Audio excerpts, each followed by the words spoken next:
Do you sometimes feel as if the world is rushing past you, but you're standing still?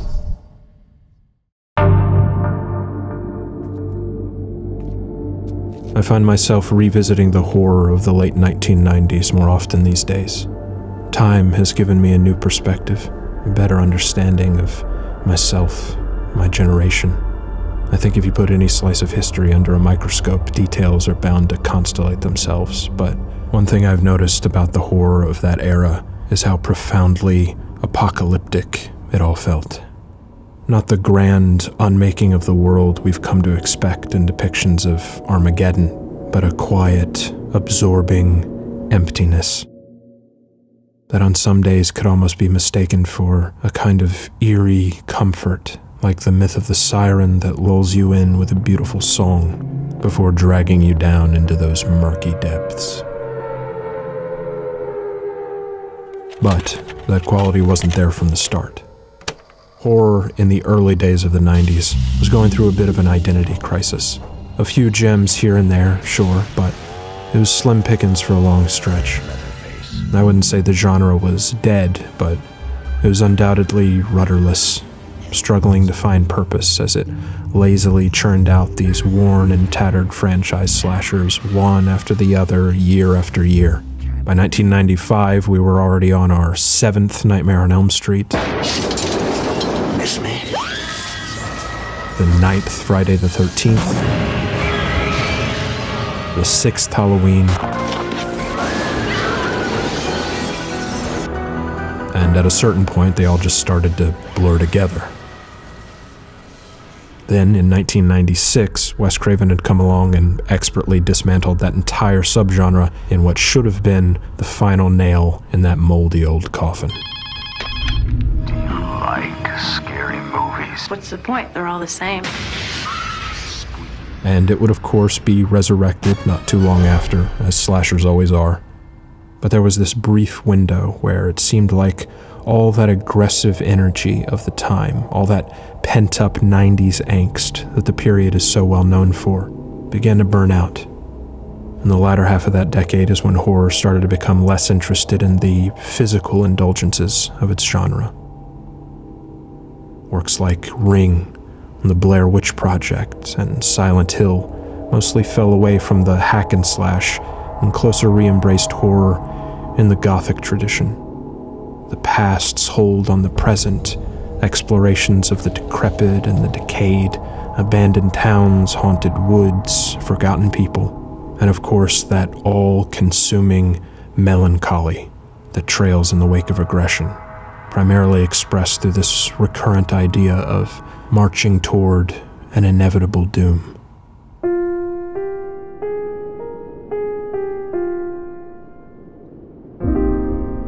A product of the general atmosphere of paranoia and dread that preceded the turn of the millennium. At the stroke of midnight, January 1st, 2000, elevators may stop. Heat may vanish. Credit cards and ATMs may cease to function. Airplanes and trains may come to a halt.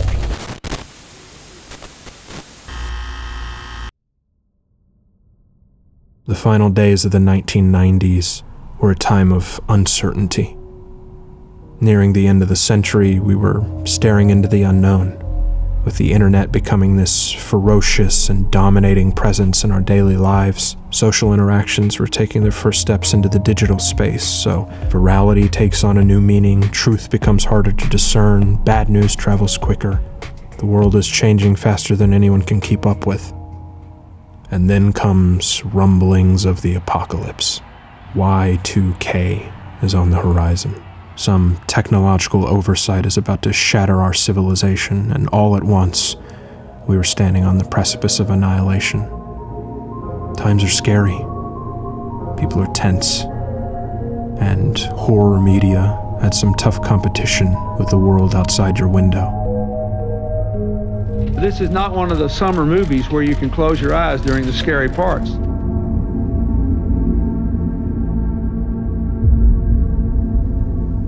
They'll tell you everything's fine. They're lying to you. Everything ain't fine. We are this close to just going crazy, going to hell. It's going to explode. Everything, because they don't know. Because who knew we'd run out of 19s?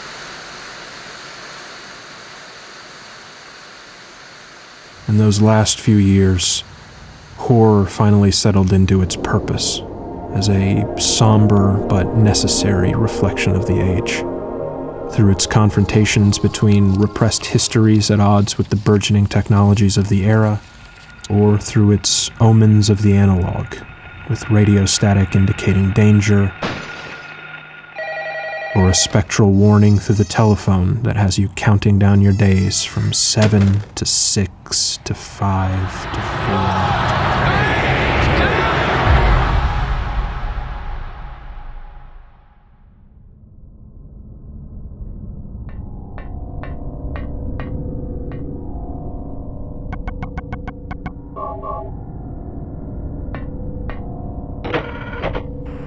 Modernity and tradition, folk myths and urban legends, the cryptic and the curious, past colliding into present, and for some reason, there always seems to be a tortured child at the center.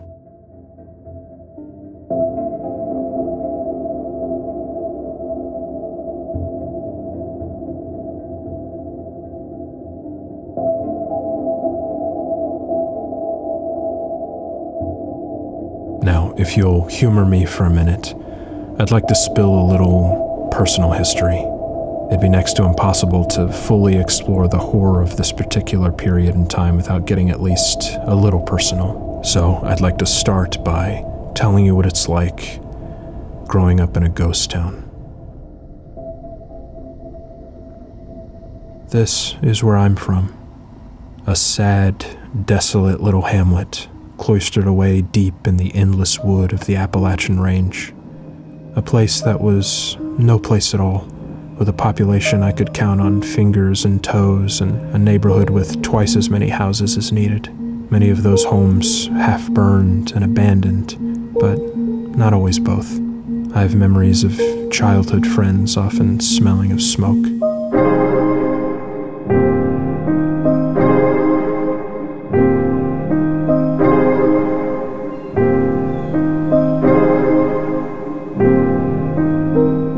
This town is where my melancholy was born. This is where I learned to ride a bike, where I learned about death, where I learned the word poverty and what it meant. This bleak, changeless necropolis was my home and my playground, and it's where I learned the world was going to end. Here I'd spend what I was told would be my final days and weeks and months wandering around these lonely blocks of gaunt and grisly buildings, aimless but curious. I'd make idle conversation with my own echo and peek through the shattered windows of derelict storefronts, quietly hoping I'd catch a glimpse of something that would scare me so bad I'd never want to come back. Children are strange. And I had a macabre giddiness about exploring these dilapidated old places around my home. Playing detective, sifting through rubble, always in search of phantoms, even if I knew they'd scare the shit out of me. It's the trespasser's thrill, I think. At that age, you always want to see the things you know you're not supposed to. And for me, there was an alluring quality to something like a condemned building, or an empty chasm, or even a blank tape, anything that appealed to my morbid sense of curiosity. Of course, that grim fascination, the need to know, the need to see, had already existed in me before any notions of cursed tapes or towns or woods, but the arrival of this new wave of horror built around the familiar, my familiar, seemed to intensify the spectrum of that experience in both directions, the morbidity and the curiosity. It suddenly introduced these little seeds of anxiety into the mundanities of day-to-day life. Now every stone well held an ominous secret. Every adventure into the woods could be the one you never returned from. Every unmarked VHS tape was an invitation to tempt fate. The worst thing you could stumble across was no longer just some creep's old snuff film. It could be your own expiration date.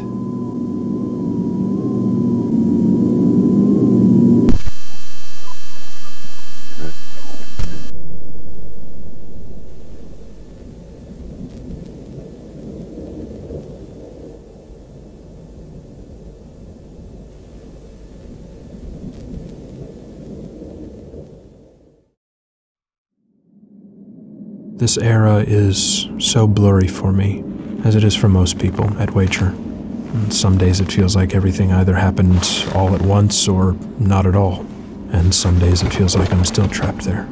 But most of it is lost in a wash of fog swirling around in my head. I lived in this town for years and I couldn't tell you what it looked like in the snow or in the dark. All that exists in my memories are barren trees, misty streets, a coat of rust on every surface, like a region caught in perpetual autumn.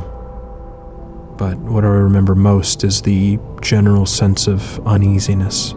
Everything was on the verge of collapsing, but without ever really appearing to change. Just a life in limbo, running in circles. And with your mind in a state like that long enough, it's easy to start feeling like a ghost yourself. There's a detail during the climax of the Blair Witch Project that's always stuck with me, where Heather is darting through the house and we're being shown her point of view through the old 16mm film camera, but we're hearing her screams faintly, like they're coming from the other room, like she's chasing down her own echo. And that's because there's no mic on her camera. The DAT is capturing the audio from down in the basement where she's headed, and they're growing and growing as she gets closer. That dissonance was so unsettling for me, and I remember not understanding it when I was a kid, why it crawled so deep under my skin. That idea of racing towards your own demise. And your screams are waiting for you there. You know, growing up in this period and being young and dumb and impressionable and having every single person tell you that your little world that was already crumbling was nearing its premature end. And doing anything about it was as good as trying to flee your fate on a treadmill. So why even bother? Okay, here's your motivation. You're lost. There's no one here to help you. We walked for 15 hours today. We ended up in the same place. There's no one here to help you. It's no wonder we all spent the rest of our lives looking for anything to escape into. This is why you like this video camera so much. You do? It's not quite reality. It's like you can pretend everything's not quite the way it is.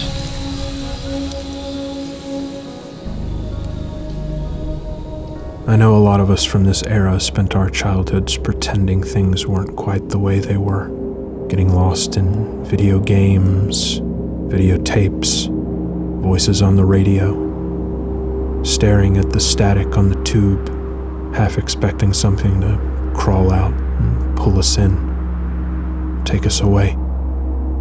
Or maybe thinking if we stared long enough, all our anxieties would dissolve into it. We could find some peace in that snowy haze. It seems like not much has changed. What's that old adage about art comforting the disturbed and disturbing the comfortable? It sounds corny, but there is some truth in it. Horror's always been a good hiding place for lonely people. Or, I should say, people who feel that they're alone, or feel aimless or disconnected. Maybe because there's some common understanding, maybe because it gives form to terrors in the abstract. I don't know.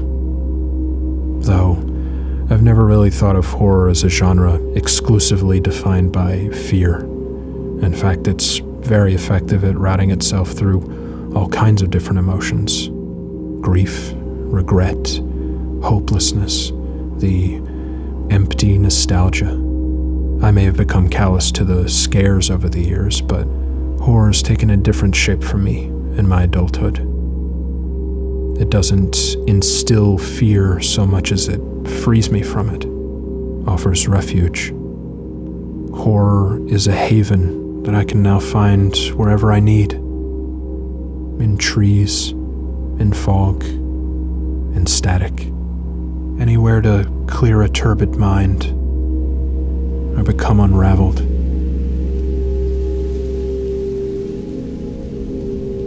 They say that each person has their own private Silent Hill. It's different for everyone.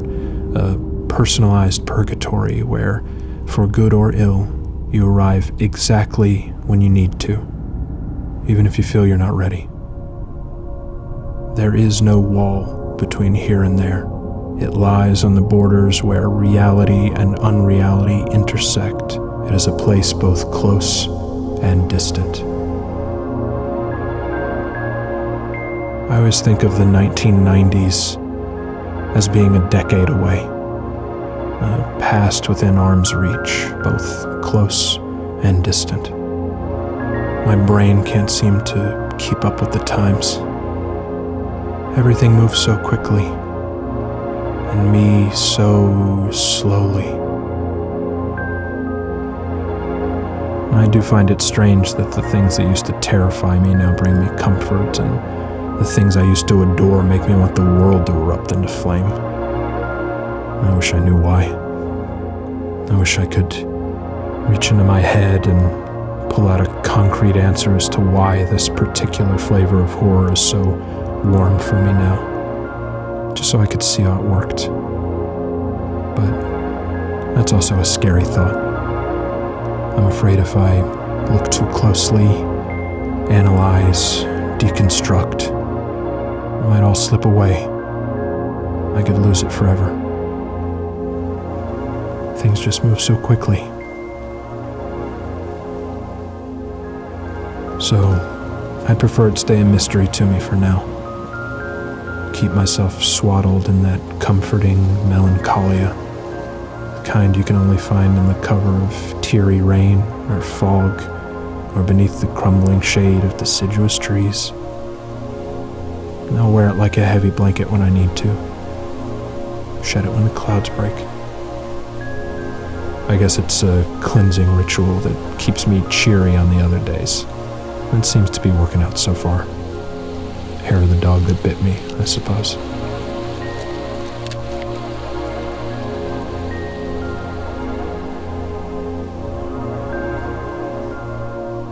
Sorrow can be a tricky thing. It can act like a gravity well that pulls harder with the force of your resistance, at least in my experience. Sometimes you just need to dive in, slingshot yourself around its orbit to escape. I tell myself the only way out is through. So, let it wash over you. Come out clean on the other side. I don't know when this became a therapy session, but like I said, it's nearly impossible to talk about the horror of this era without getting at least a little personal. So, while we're here, I'll say, I hope all of you out there in your own Silent Hills will be moved and filled with a feeling of deep peace. I hope your time there will be pleasant and your memories will last forever.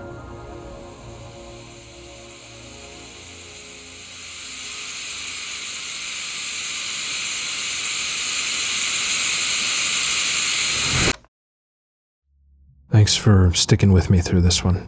If you'd like to catch these videos a little early next time, you can head over to Nebula, or you can find them in all their ad-free glory. And if you like my stuff, there are plenty of other folks over there who all do great work. You get some extended videos, some exclusive series. Working titles is the one that I'm always looking forward to. You got a bunch of different creatives, each taking turns breaking down the opening credit sequences to popular TV shows and whatnot. I might take a crack at one of those myself someday. We'll see. But along with Nebula, you also get access to Curiosity Stream, which is a separate streaming service that focuses on documentaries and nonfiction content, but they both come bundled together if you sign up, so it's a good deal. They've got a piece over there called The Curse of the Gothic Symphony, about an 80-year-old curse surrounding a musical composition. I'm going through that right now, and there's a ton of other stuff worth checking out. So if you want to sign up for that, you can use the link in the description.